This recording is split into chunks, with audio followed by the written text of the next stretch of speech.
안녕하세요. 38개TV 스타트합니다.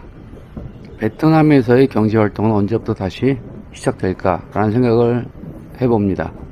다시 재개된다고 해도 느리고 그리고 여전히 불안한 활동을 하게 될 거라는 것은 누가 생각해도 어렵지 않게 생각할 수 있다. 베트남을 떠날 수 없는 사람들은 어쩔 수 없이 생계를 염려하고 자식들의 학비를 걱정하는 지경에 이르렀습니다.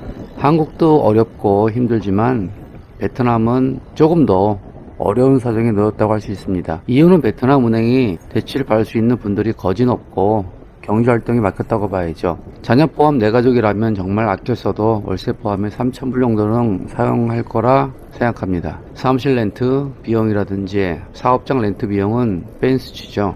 현 상황에 사무실과 사업장을 여전히 운영하시는 지인들도 몇몇 있지만 팬데믹 상황이 2달 이상 더 길어지면 빼지 않을까 싶습니다. 올해 말까지는 어느 정도 백신 접종이 예상되지만 베트남 경제는 쉽게 일어나지 못한다는 건 당연하다고 생각을 합니다. 타격이 다른 분들보다 나는 왜 적을까? 이유는 뭘까? 뭐지?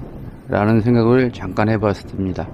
몇 가지 예를 들어본다면 첫째, 외국인을 상대하는 직종이 아닙니다. 제 직업은 베트남에 돈을 쓰려고 오는 사람들과는 관련 없는 일을 합니다. 여행업, 숙박업, 음식점, 마사지, 술집 등등은 제가 하지 않죠. 여행길이 막혀도 저는 거의 피해가 생기지 않습니다. 둘째는 아파트와 공장을 구매를 했기에 렌트비로 나가는 돈이 거의 없다고 봐도 무방하지요. 베트남에서 5년 이상 사실 분은 싼 아파트라도 가능하면 구입하는 게 좋다고 생각합니다. 한국인들이 구입할 수 있는 아파트를 구입하든지 한배 가정이라면 작은 건물도 좋을 듯 합니다.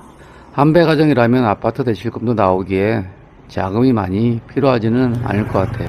현재 살고 있는 아파트는 현 시세가 1억 5천 정도인데 처음에 1억 2천 정도에 샀습니다. 아파트 버블 헛소리하는 사람들 많지만 절대 믿지 마십시오. 버블이라고 하는 사람들 보면 거의 대부분 돈이 없는 경우가 너무 많습니다. 시간이 지나면 아파트, 건물, 땅값은 무조건 오르죠. 지금 가장 어려운 시기인데도 땅값이 떨어지나요? 만일 눈탱이 맞아서 산 분들은 아쉽지만 많이 직접 돌아다녀야 합니다. 한 달에 600불이면 한국 돈 70만원, 60개월은 4,200만원입니다.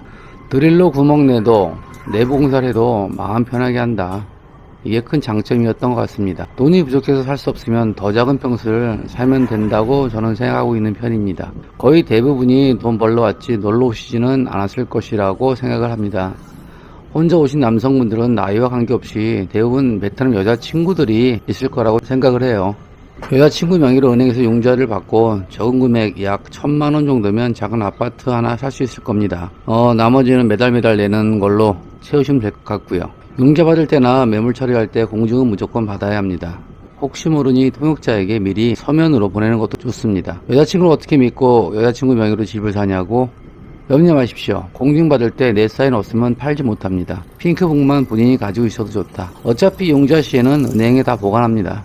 어떻게 믿지도 못하면서 여자가 살 생각을 하나 믿고 해보시는 것도 좋을 것 같습니다. 주위에 쓸데없는 소문 같은 거 믿지 말고 정상적인 여자를 만나서 그리고 좋은 관계 그리고 믿어보시기 바랍니다. 사업 잘 되고 돈 많이 벌면 나중에 여자에게 아파트 팔면 반 준다고 하는 것도 나쁘지 않습니다.